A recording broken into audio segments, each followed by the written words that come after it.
বাচ্চারা নিজেদের প্রতিভা দেখাচ্ছে। আর প্যান্ডেলটা দেখো কি সুন্দর, কিসের আদলে বানানো অত মাথায় দিইনি, কিন্তু সুন্দর। প্যান্ডেলের এই ডান দিক থেকে আর কি এন্ট্রি, তা খুবই ভালো পরিবেশটা। এখন ফাঁকা ফাঁকা আছে, কিন্তু সপ্তমী অষ্টমী খুব ভালোই ভিড় হবে, নবমী। তা আমিও ভাবলাম ভিতরটা ঢুকে একবার দেখি, তার আগে বাইরেটা একটু দেখছিলাম। ঢোকার প্রবেশপত্রটাও বেশ সুন্দর, ভিতরেও নিশ্চয়ই ভালো হবে। এই প্রথম যাচ্ছি ভিতরে, দেখি কি হয়। তা যেটুকু পেরেছি নিজের ক্যামেরাতে বন্দি করেছি তোমাদের জন্য, তোমরা দেখো। আর বরাবরই বাউরিয়াতে যুবগোষ্ঠীর সব কিছুই ভালো হয়, প্যান্ডেল ভালো হয়, খরচাও করে। এই তো দেখতে পাচ্ছ কি সুন্দর। এবার ঠাকুরটাকে সামনে দিয়ে দেখতে হবে। এখন ভিড় অনেক কম, যুবগোষ্ঠীতে মেলা বসে তো, অনেকে এখানে এসে সময় কাটায়। কি সুন্দর, হ্যাঁ, সিলভার কালারের মতো এ বানিয়েছে, মাকে কি সুন্দর বানিয়েছে। এরা প্রতিবারই প্রতিমা খুবই সুন্দর বানায়। তা ভালো লাগছিল, কিন্তু একা একা এসেছি।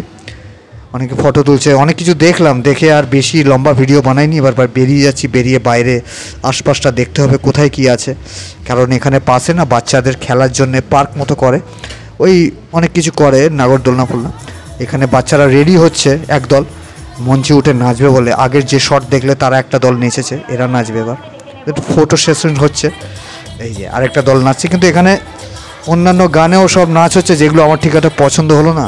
একটু সাংস্কৃতিক হলে ভালো হতো, শুরুর দিকে হয়েছিল। এখন সব কোকা কোলা সব গানে হচ্ছে, এটা ঠিক আমার পছন্দ হলো না।